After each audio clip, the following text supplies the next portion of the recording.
Hi there, I'm Jeff Stein, and this is Spy Talk. I've been selling my soul, working all day, overtime hours for bullshit pay, so I can sit out here and waste my life away, drag back home. Well, unless you've had your phone and TV off for the past 5 months, you probably recognize Richmond North of Richmond, the mournful and angry ballad by Oliver Anthony that's been adopted as an anthem of sorts by Donald Trump's Make America Great Again movement. The other songster entrancing MAGA world these days, of course, is that avatar of evil, Taylor Swift, who, according to a conspiracy theory drummed up by extreme pro-Trump commentators, is the spearhead of a Pentagon cyber campaign to convert Americans into Democrats. If only, amused liberals say. But that's a good enough peg to devote this week's Spy Talk podcast to a discussion about psychological warfare and so-called influence operations with Paul Cobaugh, a leading practitioner of the little understood arts.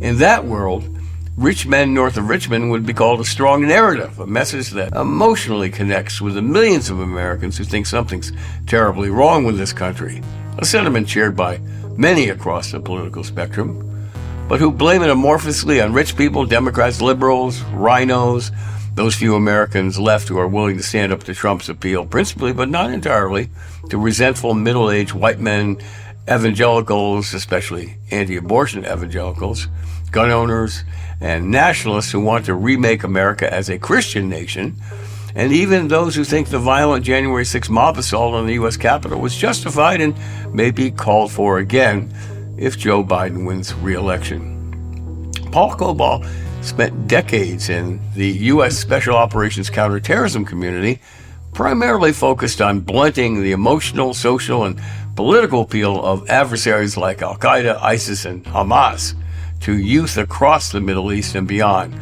Obviously, the results in Iraq and Afghanistan, not to mention the West Bank and Gaza, show that such efforts, along with many other strategic mistakes by U.S. commanders, failed. But today, Cobaugh thinks the U.S. faces a comparable threat from right-wing extremists who have found a home in the Trump movement. As Vice President of Narrative Strategies, a think tank which specializes in what he calls the non-kinetic aspects of conflict, Cobaugh says the U.S. government has utterly failed to deliver an effective counter-message to unhappy Americans, an off-ramp for them to reject extremism and stay within the boundaries of peaceful protest. As our conversation reveals, though, any such effort by the government would face strong headwinds, even peril. Paul Cobaugh, welcome to Spy Talk. We meet at kind of an interesting time of psychological warfare with the MAGA world accusing Taylor Swift of being some part of a secret Pentagon plan to do something or other. It's kind of hard to follow. But this is right in your wheelhouse. You talk about narrative strategies. That's one of your key subjects that you talk about as kind of a long-time information warrior, let me put it that way, working in the psychological warfare sphere of government operations. So let's talk about this narrative strategy. You say in your newsletter and other places and conversations with me, you talk about the narrative strategy of the opposition, which you define as the MAGA world, which has adopted a narrative strategy of that the U.S. was founded as a Christian nation, as a white Christian nation. And it emphasizes so-called family values and so on. And you say that and you specifically say the government is failing to develop an effective countermeasure to that narrative. So let's talk about that a little bit. What do you mean by an effective narrative strategy? What would that look like? Well, if you don't mind, let me just give a 30-second or a 60-second definition, a lay definition of what a narrative really is. So for most people, a narrative is just a story. But the truth of the matter is, it's not just a story. It's a story that confers and triggers the meaning that each person has based on their own specific identity. So, for example, if you have a close relative or a close friend that you've known for decades, you know exactly what to say or do to trigger them to get a specific response. Make them angry, make them laugh, make them trip, make them embarrass themselves. You know exactly the right way to act and say in order to make that happen. And it works because you know their identity. You know Well, exactly the who they are. MAGA adherents, they love to what they call trigger the liberals, to say outrageous things and get liberals to respond with anger, and then they say that, well, you guys have Trump derangement syndrome. So it seems to me Correct. that the conservatives, the right wingers, the Trump fans have mastered this technique. It's even more than the Trump fans. So I will give you something I've been doing a lot of research on for literally for years. And there's only two ways to understand the identity of a person or of an audience. And that is one, you can do the hard work of the intellectual analysis if you understand narrative, or two, you can build an identity that you can trigger. So my example in my research is based around Fox News. So for 30 plus years, Fox News has taken very small baby steps to condition their audience to respond to a new meaning for things. And so family values is a good example. Patriotism, I tend to call MAGA fake patriotism because what they've done over 30 years in incremental steps until now it's foolproof. They have convinced that essentially, in order to be patriotic, it's all about guns, God, and Trump. Now, I've written a lot of research on this, and there's a ton of work out there from the National Council of Churches that absolutely dethrones any version of white Christian nationalism, which is it's the religious theocratic identity of the MAGA audience. The patriotism has been defined by Fox. So what has happened over the 30 years, all people that were considered principled conservatives let's say in the Reagan era, now they are MAGA, but not because they don't believe themselves to be patriotic, because they absolutely believe themselves to be patriotic. It's just that Fox has replaced the definition of patriotism in their audience. So now anytime they show a color, their color arrangement on all their publications and TV and radio, it's all the same. The words they use, the phrases they use, stop the steal, drain the swamp, lock her up, these three-letter chants, the audiences have all been conditioned to see this as supporting patriotism. So that's what narrative is about. Narrative is about how everything that you experience in your entire life allows you to subconsciously see things a certain way, frame things a certain way. So now that they've established the identity, no matter what stupid conspiracy theory and completely ignorant conspiracy theory, I'm sorry I'm using harsh words, but I'm a little frustrated with how we haven't addressed this issue, not just at home, but also overseas in all the conflicts we've experienced in the last few decades. So they now can say virtually anything to their audience. And it's not just Fox, because everybody else has piled on the right media now. Even the Heritage Foundation, which used to be for generically a responsible think tank 30 years ago, now they parrot exactly these conspiracy theories. So does that help? I don't know if that's a baseline. Well, no, I think anyone who follows this issue, fairly closely understands that. Certainly people who are critical of this direction are aware of what the incredibly important role that Fox News has played in establishing this narrative. But you go on to say in your writing that the government has failed to counteract this narrative. It hasn't done its job. You specifically call out the FBI and the Department of Homeland Security. So what do you recommend? So this is, and I don't mean to insult anybody in your audience, because your audience is as smart as they come. Please don't. No. But influence is an extremely deep and complex issue. So I'm not dumbing it down for them. I'm dumbing it down to make it easy for me to explain things. So I'll use an example.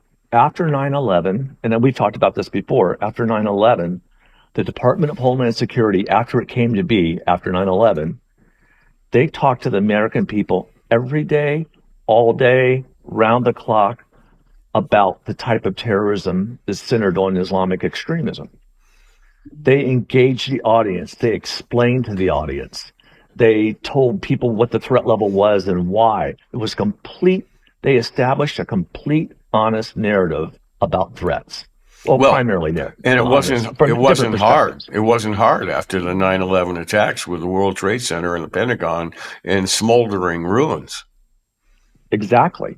So that attack on the United States, the 9/11 was, first since Pearl Harbor of any significance, that triggered the old patriotic identity of the Republican Party. Since that time, was well into the first few years, the Fox manipulation of the audience, the psychological manipulating of the audience. In that time, the Republican Party has been manipulated to believe in an entirely different form of patriotism. So when Russia attacked our elections, and nobody at any level in your community, my community, even responsible politicians will say, yeah, that was a Russian attack. The Senate Select Committee on Intelligence put out a 5-volume report in excruciating detail, even redacted, about the cooperation between the Trump campaign and Russian intelligence. Mm-hmm. But because the strength of narrative is the fact that nobody will believe anything that is not delivered by first of all, their narrators.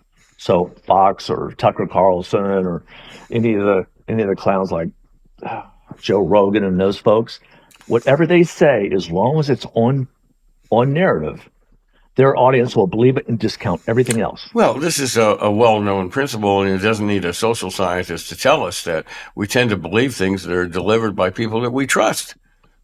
So to your point, and that's exactly right, well, it's not just trust, but the reason you trust them is because you have bonded your Shared identity values. with theirs. Mm-hmm. Right, shared values.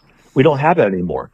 The Republican Party has established shared values with essentially what is the Russian theocratic far-right ideology that they use to control their allies, their population to some extent. And that is synonymous all the way around the world. It's not just Russia and the U.S. It's all the far-right authoritarian nations that we've experienced this past wave of authoritarianism. And as we know from the polls, this is deeply embedded in the conservative sphere, in the Republican Party. Absolutely. 70% of the current voting Republicans still believe the last election was stolen or manipulated.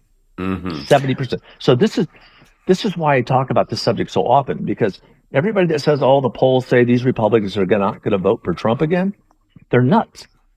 Because the way narrative works is no matter what their narrators say, those Republicans are going to do that. Exactly what they say. That's the depth of the threat we're dealing with. And right now, they will elect another MAGA Republican, even if it's not Donald Trump. Okay, I want to sort of swerve away from politics for a moment. Right. I want to stay with the subject of psychological warfare. From your expertise and what you've said in your writings, is the government needs to do more to counter this narrative. So what, from a psychological warfare point of view, should the government or can the government do anything? I mean, we don't want Big Brother here. No, absolutely not. So anyway, what do you suggest we do? And then I want to go into some of the history of psychological warfare. So what's really important was your question about what should the FBI be doing? What should our narrative strategy be? And that is simple. We need to engage the American people. Right now, the Department of Homeland Security and the FBI they have the primary responsibilities for protecting our homeland. It's really their turf, their court. Yep. Neither one of them spend any, if at all, or very extremely limited amount of time talking to the American people. An occasional press release about January 6th, that's not talking to the American people. If we remember what we talked about when we talked about after post 9/11, the Department of Homeland Security and the FBI talk, and all government officials talk to the U.S. population ad nauseum. It constantly came at us. They never lied. So you can tell the complete truth. A narrative does not equal truth, but you can establish an effective narrative by telling the truth. And what the Department of Homeland Security is going to sacrifice our next election if they do not start talking to the American people. And it's an absolute failure. They're all hell bent on cyber and AI. That's not the answer. Let's address that point first of all. So, what do you mean, talk to the American people? And what should the government be talking to the American people? What should they be saying? Well, they need to tell the truth about what. Well, they do. The United States government itself. The United States government. Let me take a contrary point for a moment. The government, that's the White House, anyway, and the president himself, day after day after day, they talk about the insurrectionists and interference with the elections. They are hammering this point day after day after day because they decided they think the best way to get reelected is to make the election about Trump and the Trump world's extremism, as they define it. Right. So I don't know how you're saying that's the wrong message. What do you say? Yes and no. So if we, again, using 9/11 as the perfect example in this case, it wasn't just the Oval Office that stood up there and talked. We can't get it out of Congress right now, just because Congress will never agree on anything to talk about this issue. And I mean, I don't mean to make this, it's not a political issue for me. This is just national security. Right now, it's the Republican Party in Congress that actually stands in the way of doing anything effective. Okay, what do you do about that? So, again, it's really important to harken back to the post 9/11 era. It wasn't just the Oval Office. It wasn't just congressmen. It wasn't just governors. It wasn't just corporate leadership that narrated the threats about Islamic extremism in the homeland. That information, it went down to your local sheriff's office. It went down to your local mayors, your county commissioners, your county, in here, for example, in Texas, a county judge, it's like the county commissioner. Everybody from top to the very bottom was well informed about the threat. And it was their local leadership speaking out. The beauty of a democracy is one, that we all have a voice. But we all have to exercise that voice. When we pursue a level of leadership, no matter if it's dog catcher or all the way to the Oval Office, we have a responsibility to educate, inform, for the purpose of influencing. So I mean, honestly inform the American people in your jurisdiction. So what would that be does not exist in any way, shape, or form. What would be the effective message from speaking from your expertise? If the government had free reign to let's call it what it is, propagandize the American people, right. What would be the message to counteract this white Christian nationalist message? How do you reach people? I think that's what many listeners would say. I have a close friend who's become a Trump, a MAGA head, right? And we all do. Well educated. So how do you? What should the government do to try to counteract that narrative? And this is where some of the complexities may or may not become a little bit burdensome, but I have to get this out there, and that is that, like any great story, any great narrative book or epic movie or series, it's not just one theme. There are multiple themes interwoven into the story. The white Christian nationalism is just one of the primary themes, because the other theme is oligarchism, which, in other words, a handful of wealthy elite or powerful elite really make all the decisions, and democracy is just kind of a facade that you put over it. So what's happening is primary products, primary corporate entities consistently will advertise on all these heinous conspiracy theory sites. Those people that advertise, for example, or in any way reinforce or support financially and overtly the MAGA right at this moment, they are supporting. They are working against us. So the government, follow your logic here. It seems to me you're saying that the government should try to persuade these corporate entities not to be advertising on white Christian nationalist sites. Is that what you're Absolutely. saying? But the only effective approaches to this right now are all grassroots effort. There's a couple of young women that I see often on LinkedIn or in other social media. Check my ads. That's what it's called. And what they do is they go after the people, the companies and the corporations that spend money on Breitbart or Newsmax and the rest, the Fox News, Gateway Pundit, all the conspiracy theory sites, Alex Jones. And those people relate, and their audiences relate to the products, they relate to the message, because there's always a subtle implication in the ad that leads people to follow that approach more carefully. So I have to also say this really quickly because the people have assumed that influence is psyops or psy-war.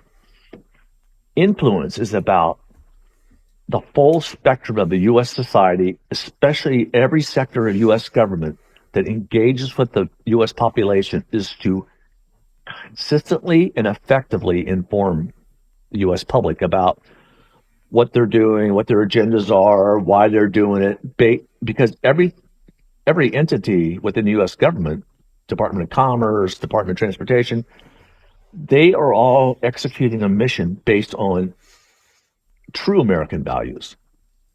They have to engage the public. What we're doing right now is influence is going to take a lot more than. First of all, we're not even legally allowed to influence American public.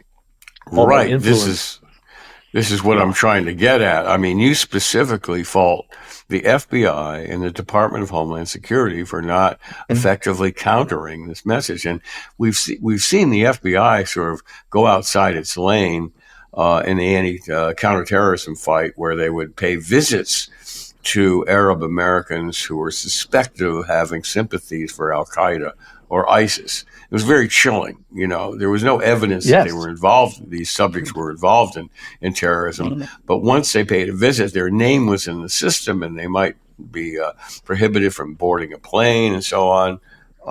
We've seen a lot of reporting on that. But you're not saying the FBI should visit Americans espousing these extremist views and tell them to chill it, right? No, all I'm asking the FBI and the Homeland Security folks to do, and it's really more Homeland Security than the FBI because they have that significant law enforcement role, which is critical to American democracy. But they need to start talking to the people the way that they talk to the average American citizen from A to Z, top to bottom, about the threat of mis and disinformation. And how do they do that, Paul? Do they have press conferences? Or they specifically, what are you asking the government to do about this? Exactly the same thing they did after 9/11. Not only did they stand up in front of cameras every single day and discuss threats, but news reporters from mainstream responsible reporting, they also echoed that. Then they distributed products, disseminated products, all the way down to the very local, most minor official, so that official had the actual hardcore, up-to-date truth in their hands as much as possible. They made every effort to keep Americans honestly informed about threats. We completely have stopped that. Well, it's really not more difficult than talking to your neighbors about, there's a tornado coming. Maybe we want to get underground. In red states, you have a lot of local officials who are totally signed on to the white Christian nationalist Trump message. So you can't really target them. They're beyond our reach. Let me bring up something that might seem irrelevant, but I watched a documentary last night about the anti-war GI movement during the Vietnam War. Right. And one of the really effective ways that these handful of GIs who were opposed to the war in Vietnam spread their message eventually was to actually leaflet military bases saying you are not alone if you are opposed to the war. There are many of us. Join the movement to stop the Vietnam War, and that became very effective. And I could make an argument that we got out of Vietnam because the Army, Navy, Marines were falling apart. The unit cohesion was falling apart. They were even murdering their officers who were being a little bit too aggressive in combat operations. They didn't want to die for a mistake, as the slogan put it. So is there some version of that for domestic consumption? So how do you, what's the modern form of leafleting communities to say you are not alone in opposing this extremist message? It wasn't the leaflet that made the difference. The leaflet really had become just one dissemination method of what everybody that wanted to end the war was talking about. The narrative, the anti-war narrative, existed across every state, some lesser, some, and like in red states, lesser there, and especially in what are typically today considered blue states. But first of all, because this leads right to the question you asked prior to this part of the discussion. The leaflet just became one method coming from the right narrator, ex-GIs. That handing out that leaflet was really powerful because they were effective narrators of the message that was already pre-existing. That the U.S. Not in the beginning. That message was not proliferating in the beginning. The military worked hard to suppress that message, court-martialed anti-war GIs and so on. But when they started, opening anti-war coffee houses and especially this leafleting. They even leafleted. They flew over with a Piper Cub over an aircraft carrier and dropped anti-war leaflets, and that attracted the news media because this was such an audacious act. But this is the beauty of American democracy. It's the people that stood up and said, "We're not getting." Especially after, as we discussed before, the Pentagon Papers. American people stood up and said, I can't make a decision about this war unless y'all tell me the truth, because you haven't been telling me the truth. So the beauty of democracy is when citizens that are bound to the historical narrative of the nation, the honorable narrative of the nation, they will stand up and say, I'm tired of this crap. Okay. I want the truth. We don't have that today. What's the tool you use to, what's the today's metaphor for that, for reaching, say, blue individuals in red states and so on, to say, you're not alone. Your local officials may be into this extremist movement, but we know you're out there. How do you get that message out? So this turns into a political strategy, but I'm also going to tell you the truth from a narrative perspective and an influence perspective. Please. There will be zero impact by doing any of this in red states. Hard red states like Texas, where I live, where we're run by complete insanity. We define the MAGA narrative in Texas, operationally and in our lives. Those people will not be changed by any narrative in the next few months. But not every single Texan signs on to that, especially in places like Austin. But radically gerrymandered states and deep red states, it doesn't matter what the other side will say, because it won't change anything. The critical parts to winning this election for democracy, regardless of who it is, as long as it's not the right at the moment, is to get the purple states. The purple states tend to be the states where more people want to learn, they want to listen, they want to be informed, and then that will tip the balance. Well, we have to take a break now, Paul. We'll be back in a minute.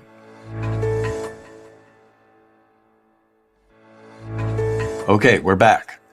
Paul, here seems to be a fatal flaw to me in your argument. So I'm going to play devil's advocate here for a minute. I love that. People don't trust the government.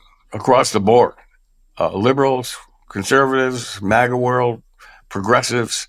There's been across the board decline in trust of the government. So how do you use the government? How do you use the government, this discredited government, to send a message? The government, so that's why disseminating information, disseminating the narrative all the way down to the local level, to the neighborhood level, is what matters. Well, Because yeah, the pro- but you're dodging my question. no, Who no, no, I'm does coming to it. who does the disseminating? The actual local officials. Now, what's really important to understand about that is even if you, let's say, like my councilman in northern San Antonio he's got all the MAGA stuff up on his website, but at the local level, that guy cannot ignore the voters because votes tend to be relatively close because people know people, and it impacts their local school board, which I have a big challenge with in my local school district right now. Their politics impact budgets for fixing streets. They are a lot more accountable to their local citizens than anybody else. We don't have to tell them what the message is. We just have to give them the information that they need to effectively communicate. When you say we have to get them the message, who are you talking about? Who's the we here? I would pin this directly on Homeland Security, the exact same way that they did after 9/11. They were sending out stoplight charts and background information, all kinds of information about specific terrorist groups. Are they infiltrating the U.S.? Are they a threat at the southern border? Are they a threat at the local water plant? Constantly, we were barraged, and I am grateful for that. I thought that was a really good job. Okay, so you think that the department, DHS, should undertake this propagandizing mission? There's no other way to put it. And No. just put the message informative. out there. Put the message out there, and local officials can accept it or not accept it, or people can accept it or not accept it. But they should just be putting out the message day after day that there's a domestic extremist threat, and not just violence, but just importuning people to be ready to commit violence in support of their cause. It's not propagandizing. It's informing to influence. So the influence is not to influence for a specific side. It's to influence in support of reality. Because what we're experiencing now is we have one major party that deals in policy and facts for the most part, and we have another party that deals in complete alternate reality. It's if you give somebody the right information and all of it at the same time, they can't say they didn't know.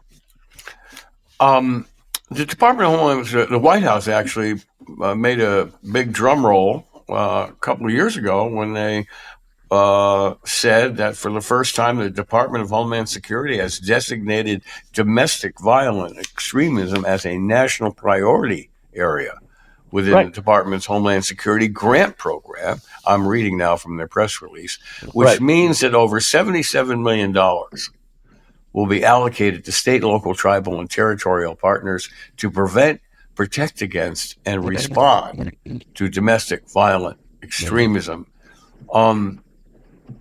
So, have you tracked that? Seen what's going on with that? Absolutely. And there is no evidence that there's anything of significance deriving from that agenda. Now, I'll give Director Wray over at the FBI, at least he will stand up and talk about domestic extremist threats. The political aspect is extremely difficult. The deep red folks, the folks that are already unrecoverable in this generation from their MAGA beliefs, they're not going to believe it anyway. But some people do want to know the truth. CSIS did this pretty amazing report about 2.5 years ago about domestic extremism. And by the facts, the far right is by far the most lethal and aggressive domestic violence threat. But there's also violence on the left. So what they did is they broke the violence down. Was it defensive? Was it offensive? Did it involve weapons? Did it not involve weapons? Did they profiled the folks who were arrested? This person had never been married. This person had been in jail 7 times. This person has a violent tendency. This person's had mental health issues. So there was a lot of data to work with. That's what ethical law enforcement needs. You got the whole constitutional sheriff movement out there. They're never going to help you because that's who they are. Right. And as I was saying earlier, that it's a real uphill battle for the government, which is... Of course, we dug ourselves into this hole. You know who's worse than Homeland Security? The national security community. We would have never had the national security threat from Russian influence operations against the United States that we've seen at the level we've seen in the past 8 years if the national security community had done their job instead of talking about the gibberish that they include for doctrine when it comes to, they can't even say the word influence. They make up all kinds of terms for it. The problem is influence. Our adversaries, and now in cooperation with a major political party, are cooperating not only in messaging, but on the narratives that make the messaging work. I think a lot of people have also said that at this point, there's such chaos and polarization in American politics that the Russians don't really need to do anything, or the Chinese, or the North Koreans, or the Iranians, for that matter. You've got Tucker Carlson in Moscow, sitting on Putin's lap. Right. So, anyway, tell me about some successful psyops or influence operations in the past. Wow. Well, we have the big demonstrable ones that tend to be more like what they call MILDEC, or military deception. So, for example, during the first Gulf War, we went to great lengths to make sure that Saddam Hussein thought the Marines were going to land on the beaches. And instead, the Army made an end run far to the west and entered Iraq from the far west and southwest. That's a great operation. But you know who it's like World War II when we created a fake army under Patton in England and put out the message that we were going to invade at Calais rather than Normandy, where we did. And when I chastise the national security community for being we're at least 2 generations. We talk about weapon systems, we talk about generations. When I talk about the national security community in general, when it comes to influence, we're at least 2 generations behind our worst adversaries, at least. And you know what? They're learning. They don't understand narrative warfare so well because nobody will give up. We will, at our think tank, we don't give up the intellectual property on how to do it. But what they do is they campaign. So they're learning while they're flying the airplane. We're not campaigning. We have a little bit here, a little bit there. It's so overstaffed and so poorly campaigned that we're not succeeding at all. We lost Iraq. We lost Iraq. We lost Afghanistan because, we're really good at killing people and breaking things. But what do you do after? And in both cases, we fail miserably. Right. In Vietnam, look at that's a great example, and you were there. Yeah. We seem to be hamstrung by our own constitutional prohibitions on government interference in our lives. So I think it's just we're just going to have some sort of have spontaneous popular uprising against extremism, and we're not at that point yet. We're going to see how that plays out in the future. But we have to leave it there, Paul Cobaugh. Thanks so much for joining me today in the podcast to talk about this very, very difficult issue. Yes. We need to keep re-engaging on this. But thank you so much, Jeff, for your time. I really appreciate the honor. Thank you. These rich men know the rich men. Lord knows they all just want to have total control. And that's it for this week's Spy Talk. Be sure to check out our complete podcast archives on Apple or wherever you get your podcasts. And if you haven't already, do check out the spytalk.co news site on Substack, where we offer a steady diet of scoops and original analyses on the intersection of intelligence, foreign policy, and military operations. Just Google Spy Talk or, use AI, and you'll quickly find your way there. This edition of the Spy Talk podcast was smoothly produced, as always, by Kanai and edited by Molly Hawkey for MSW Media. So, have a great week. I'm Jeff Stein for Spy Talk. See you around. For more original reporting and insights like this, subscribe to spytalk.co on Substack and follow us on Twitter at @talk_spy. If you enjoyed our podcast, subscribe and leave a review on Apple Podcasts, Spotify, or wherever you get your podcasts.